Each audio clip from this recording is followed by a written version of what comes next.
साथियों नमस्कार, कैसे हैं आप सब लोग? आज बात करेंगे डिस्प्रपोर्शनेट ऑफ असेट पे। एक महत्वपूर्ण जजमेंट है ऑनरेबल मद्रास हाई कोर्ट का दिनांक 12/6/25 का।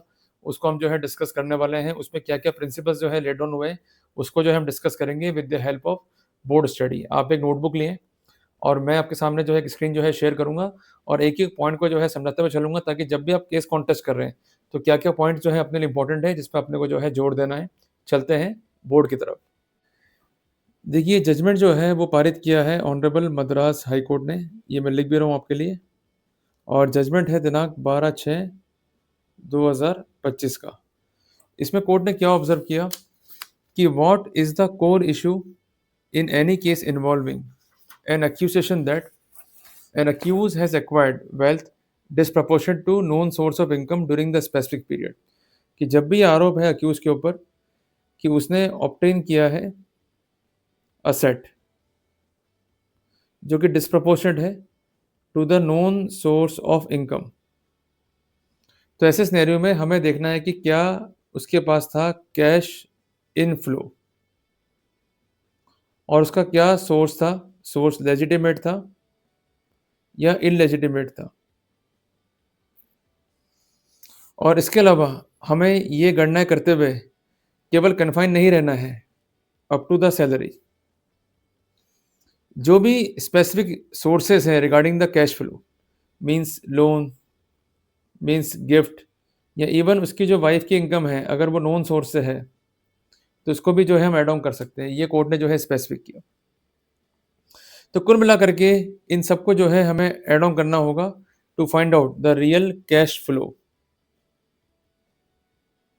इन the accounts of the public servant. और तभी इसके अनुपात में हमें गणनाएं करनी है असेट की। अगर ये नहीं कर रही है अथॉरिटी तो गणनाएं अपने आप में ही गलत हो जाएंगी। मैंने कई बार देखा है अथॉरिटीज़ को जब गणनाएं करते हैं तो वो क्या करते हैं कि आपकी इनकम को ऐड कर देंगे और खासकर वो इनकम जो आपको आ रही है by the way of salary. पर अगर आपकी वाइफ की इनकम है या आपके बच्चों की इनकम है ड्यूरिंग द चेक पीरियड और उसका सोर्स जो है लेजिटिमेट है, इवन वो लोग आईटीआर भी जो है फाइल करते हैं तब भी उनकी इनकम को जो है कंसीडर नहीं करते।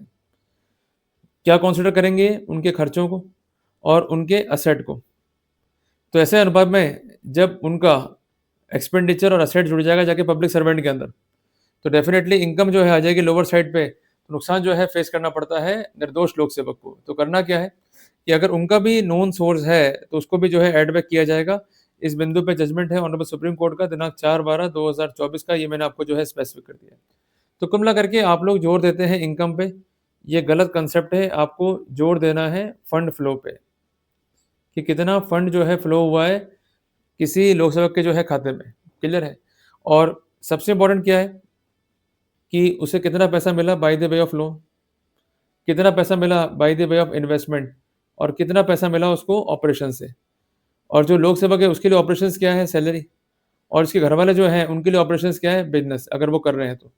और कई बार ऐसा भी होता है कि लोक सेवक जो है उसकी वाइफ भी जो है अर्न कर रही है, उसकी भी जो है एक प्रॉपर सैलरी है, तो उसको भी जो है एड बैक किया जाएगा।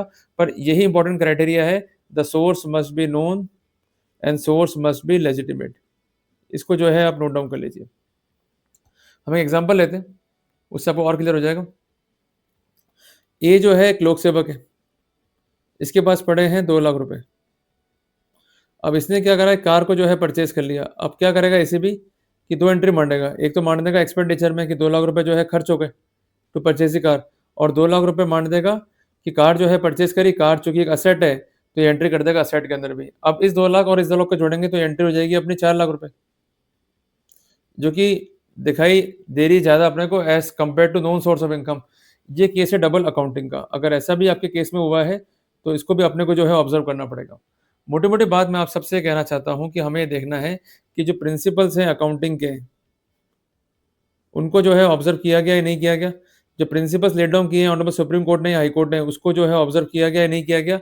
और तीसरी बात, जो प्रिंसिपल है इनकम टैक्स के, उनको जो है ऑब्जर्व किया गया या नहीं किया गया while doing the proper accounting. अगर ये ऑब्जर्व नहीं किया गया है तो अकाउंटिंग अपने आप में जो है डिफेक्टिव है। इस बात का जो है आपको ध्यान रखना पड़ेगा। क्लियर है बात ये? और सबसे मजे की बात, कई बार ऐसा भी होता है कि आपके पास जो है 2 लाख रुपए और इसकी आपने क्रिएट कर दी असेट। क्लियर है? अब 2 लाख रुपए कहाँ आ गया? असेट के अंदर। तो इनका कहना है कि चूंकि असेट है अब इनकम तो जीरो हो गई।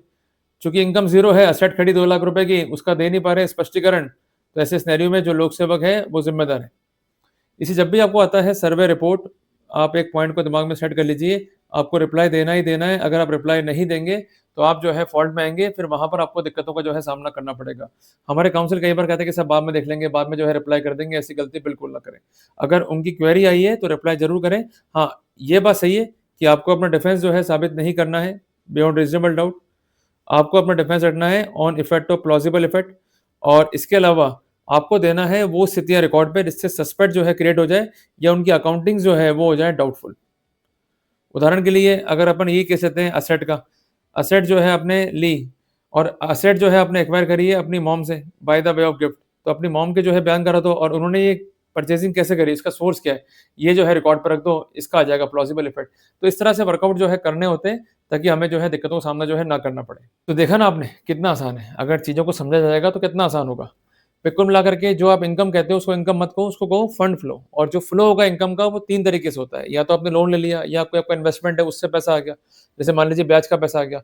और इसके अलावा जो आप सैलरी से कमा रहे हो उससे जो है पैसा आ गया। इवन आपकी वाइफ अगर अर्न कर रही है और उसका अर्निंग लेजिटिमेट है और सोर्स नोन है तो उसको हम ऐड ऑन कर देंगे। इसी प्रकार से अगर आपके बच्चे कमा रहे हैं और उनका सोर्स भी नोन है, लेजिटिमेट है, उसको हम ऐड ऑन कर सकते हैं। कुल मिला के आपको देना है स्पष्टीकरण, और आपका कैसा होगा स्पष्टीकरण ऑन द प्लॉजिबल इफेक्ट। और यही वर्ड्स कहे हैं मद्रास हाईकोर्ट ने इस फैसले के अंदर। तो मैं उम्मीद करता हूँ कि मैंने एक महत्वपूर्ण जानकारी आपको दी। जल्दी मिलेंगे एक नए अध्याय में।